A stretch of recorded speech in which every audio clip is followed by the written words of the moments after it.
Do you guys want to study in Japan for free? Then this video is for you. Make Scholarship has brought you free, full tuition covered bachelor's degree.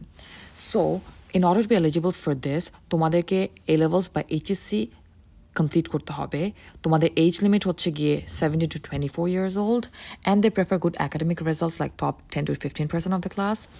Bachelor's degree you get to choose any degree that you want like science, engineering, arts, business.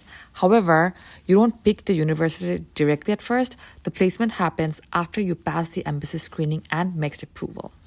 Duration হচ্ছে গিয়ে bachelor's 4 years but তার আগে 1 year Japanese language training করতে হবে even if you know English. And যারা medical বা dental করতে চাও that will take 7 years. So financial coverage বলতে এটা তো of course fully covered. Monthly তোমাকে 85,000 টাকা stipend দিবে and the ticket round fare is free.